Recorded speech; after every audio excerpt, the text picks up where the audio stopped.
So if you want to talk about one of the best ways I've spent 100 hours in this game, you're about to see it.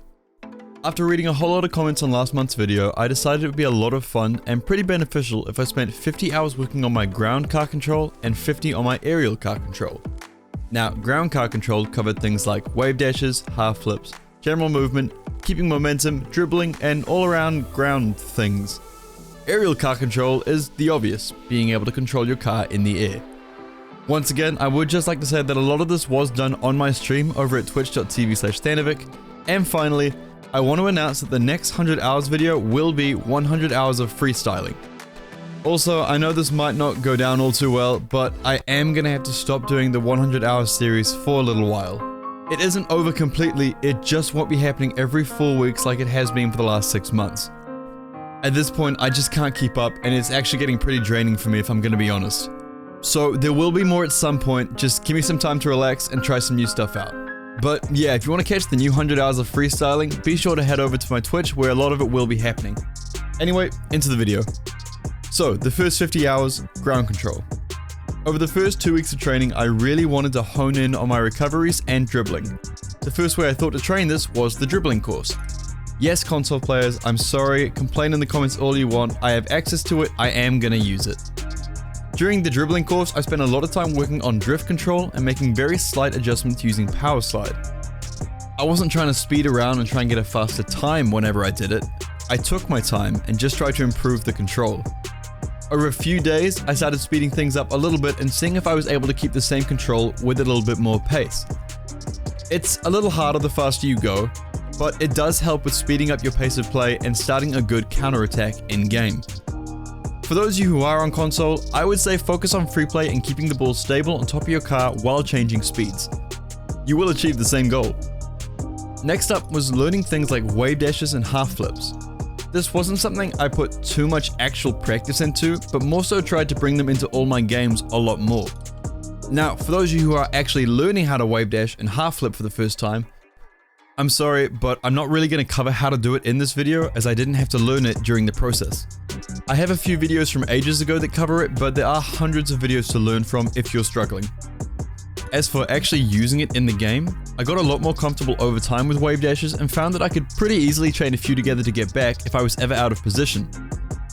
This became very useful when moving off the wall, when needing a little bit more speed towards a boost pad, and most importantly, when moving around the field without the use of a flip.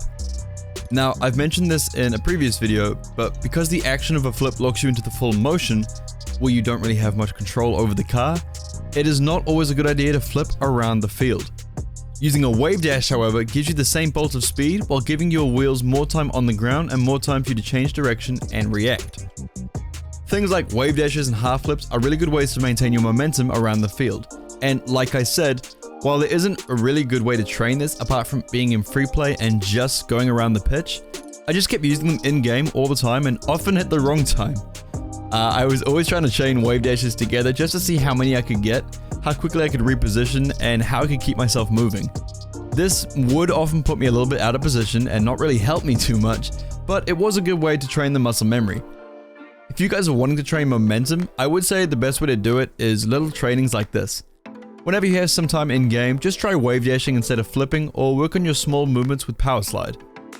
You can train all of these things in free play, and I do recommend it for those of you who are only beginning to learn, but there is no real harm in trying them in-game as well.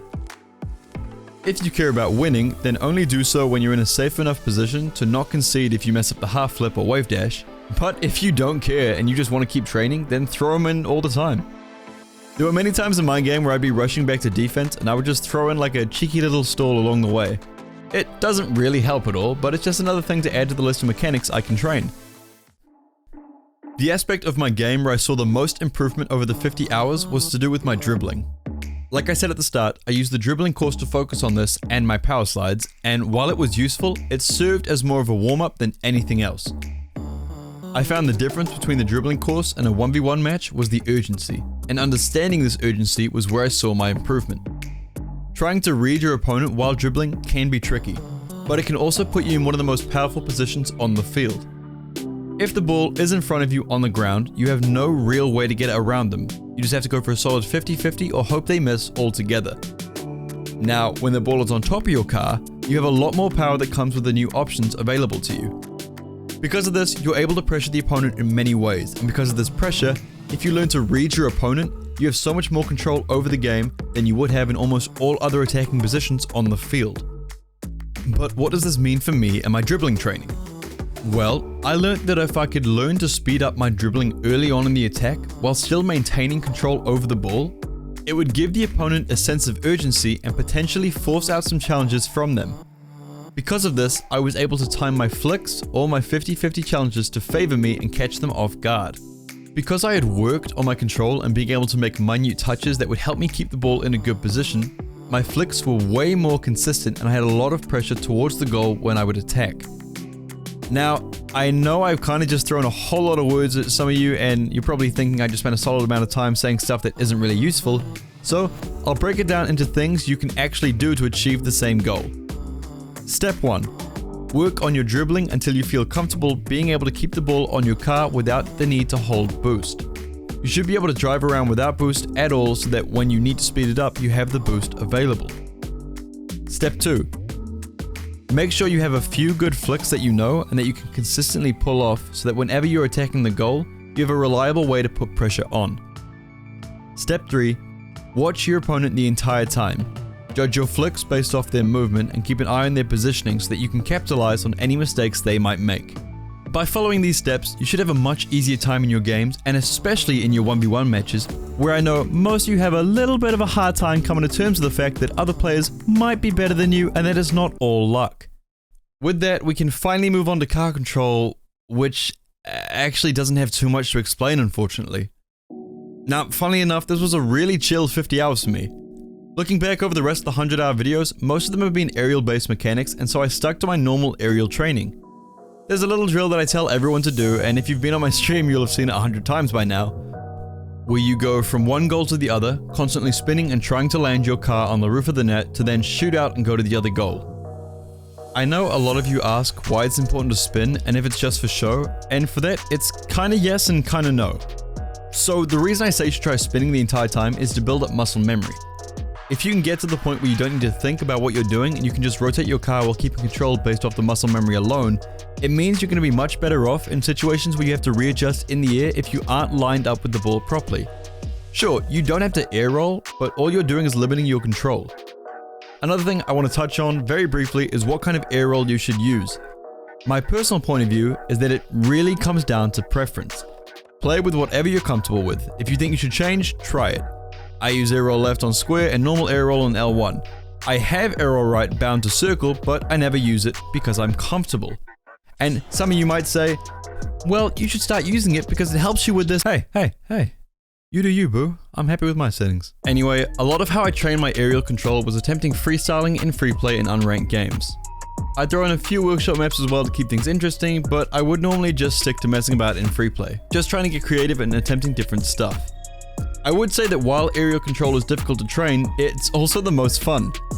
For the first time in a while, I completely forgot about playing ranked and just messed around every day trying to push my freestyling abilities to see if I could hit anything at all. Now, admittedly, I was pretty bad, but it was still a load of fun to attempt. The hard part about this section is that I can't really tell you any definitive way to improve, because it all comes down to muscle memory. I can't say when your car is in this position, you should rotate it this way to hit the ball like this. More than anything, the aerial game is completely situational. What I can tell you are the different ways to go about training so that you're improving by yourself. I have covered this in a previous video which breaks down an aerial car control routine that I use this month, but for those of you who want something easy to do every day to help you improve quickly, head into free play and do the goal to goal drill for about 10 minutes. Then spend 5 minutes keeping your car in the air while constantly rotating and moving around. This might get a little hard, but it'll quickly teach you what movements lead to you staying up and to you falling. Next, go into unranked games and go up for every single ball to see how fast you can get to it and how accurately you can connect with the ball. Lastly, try freestyling. Yeah, you might find it really hard, but I did too, and I've spent hundreds of hours on some of the basic freestyling mechanics. It was a lot of fun just trying stuff out and seeing if I could maybe get a few clips. This is also why a lot of the clips in last week's videos have more of a freestyly feel to them.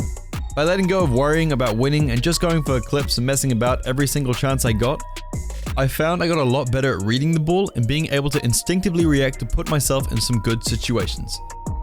Unfortunately, now that I'm making this video, the aerial section of the video can't really cover too much more because it really does come down to you putting in the time into working on your aerial game. I'll leave my aerial routine video in the description for those of you who want to check out a more detailed way of learning car control. But for those of you who have made it to the end, I hope you're ready for the 100 hours of freestyling next month. Should be a lot of fun, and I hope to see some of you stop by the stream to catch me attempting to hit some clips. Anyway, that's all from me. I'll see you next time.